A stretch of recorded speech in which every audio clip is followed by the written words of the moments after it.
So, Diablo 4. Is it the PoE killer? Let's find out.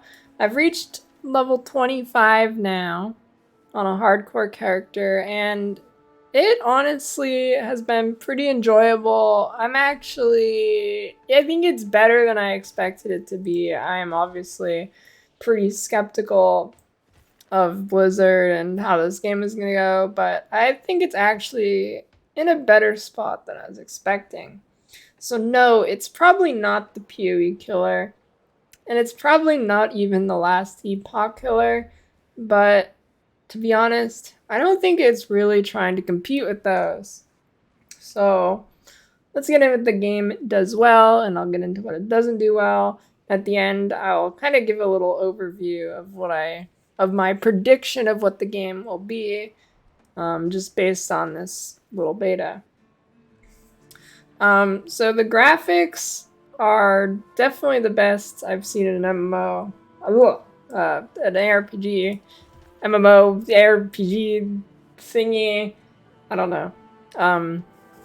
ARPG. I think it looks very good. In videos, it looks really bad. So even watching this, you might not be impressed. But I think actually in-game, when you're playing it, it looks a lot better.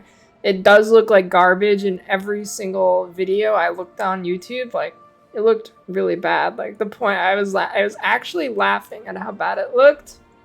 But actually playing it, I think it looks really good. It definitely doesn't look bad. Besides the UI, so, yeah, the UI is atrocious. I don't know what they're doing here. It's basically just Diablo Immortal UI. So, yeah. Performance, pretty good performance in game. I mean, that's kind of to be expected. I think Blizzard usually has pretty good performance. You can see my FPS in the bottom left. I mean, nothing's really going on here, but little tip, if you want to see the FPS counter, it's Control plus R. So Act 1, honestly, I think it was a pretty good Act 1 for an ARPG. It's definitely better than PoE's Act 1. Probably better than pretty much any Act 1. I thought it did that really well. It had pretty good monster density in dungeons and challenge instances where you actually fight monsters. There is a lot of empty running, but I think that'll be fixed when you get a mount in Act 2. So that'll make that feel better. But overall, I thought it was actually pretty good. So this next one is kind of a pro. Pro for me, this one's really opinion-based, depending on what you want out of the game. I think it's pro that they're going like the Lost Ark Lite edition with this game. To be honest, I don't know how hard it's going to lean into it in end game, obviously, but I think it's a pro. But here's why. This is kind of an iffy thing. So I think it's a good thing they're going the Lost Ark kind of direction-ish, because I think it's easier to get that right than a pure ARPG. ARPGs seem to have this incredibly thin line of being a long-term playable game versus being just a one-day thing every couple months, like D3. You basically log in for one day, and then you're done.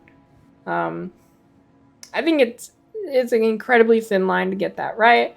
So I think leaning this Lost Ark-ish kind of direction might actually give the game more longevity in the end, just for the sole fact that it's easier to pull off. So next pro, the lore. It's not really my cup of tea, but I sat through most of it just because stalling, because I mean, you can only get to level 25 in the beta, but it actually seems pretty good and well made. Great cutscenes. I mean, it's Blizzard, but for an ARPG, I thought it was really cool. It was actually pretty interesting. Next, the Respeccing.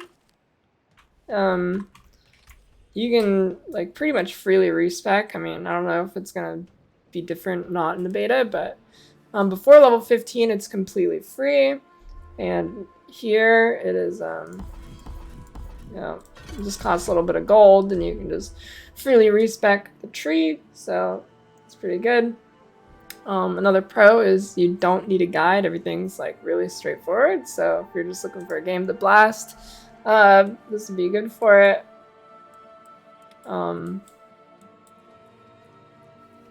Yeah.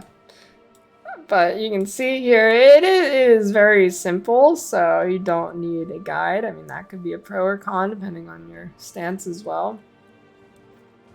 So the cons, it lacks the usual Blizzard polish. Like, usually Blizzard games, I think they're pretty polished, but this game is oddly kind of janky. I mean, it could be fixed, since it's a beta. Maybe we're on an older build. I don't know.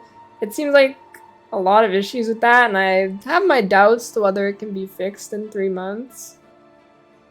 So the boss fights were all pretty janky, and the bosses had weird abilities that I didn't think were very fun to fight.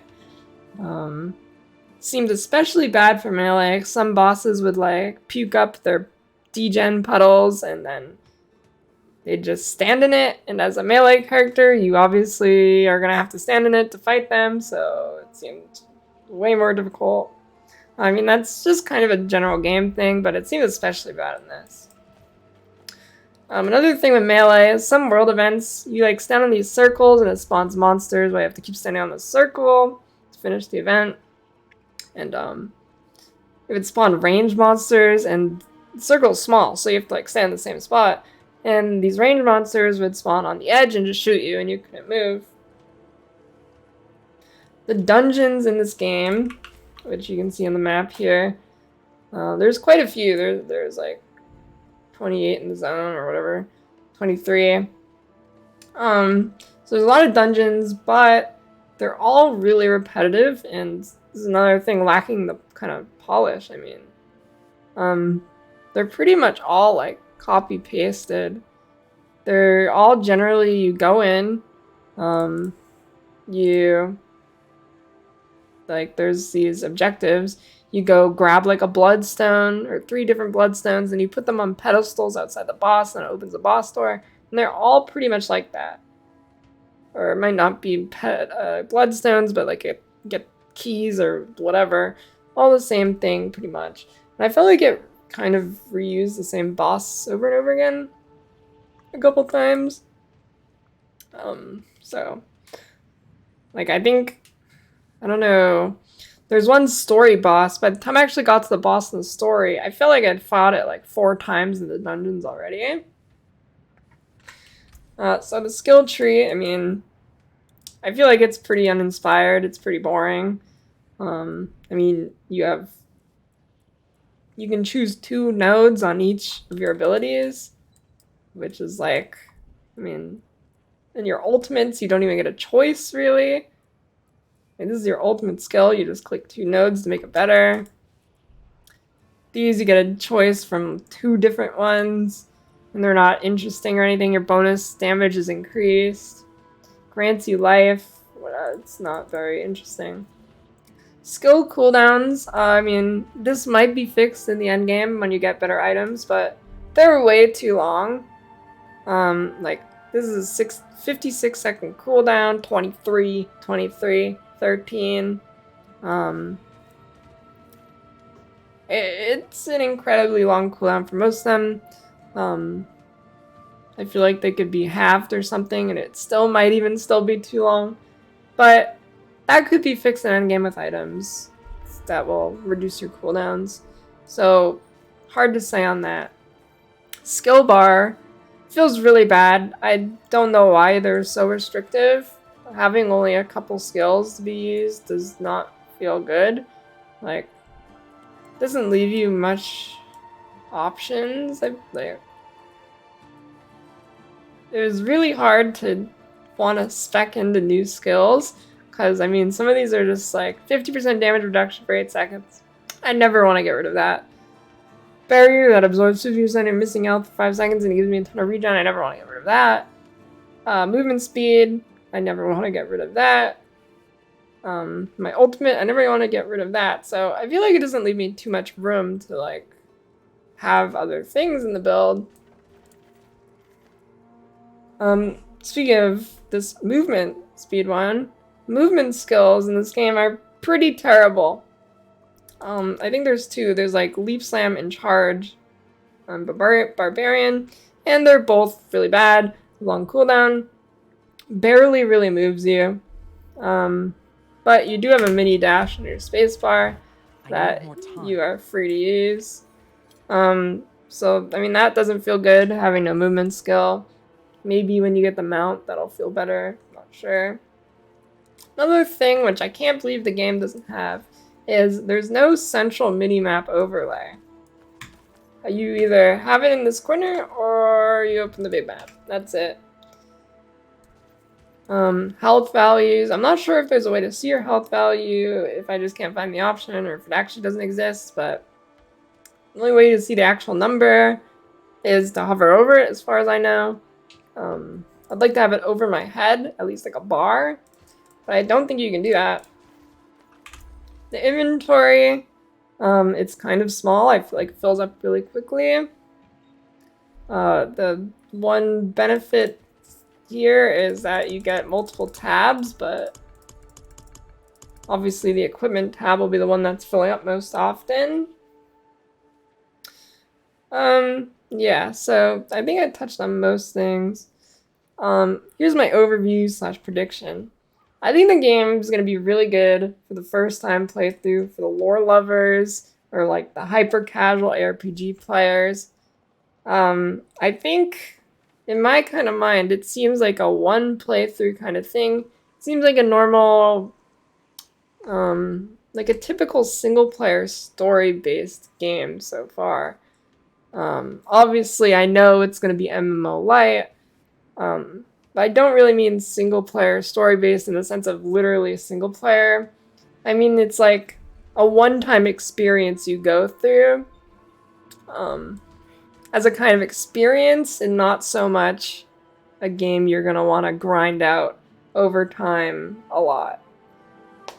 The campaign seems very good, so that's kind of mostly where it's coming from, because obviously I don't know endgame yet. This could be wrong, it's just my prediction. The campaign seems very good for a first time playthrough, like really, really good, and it's like really, really catering towards the non-ARPG diehards.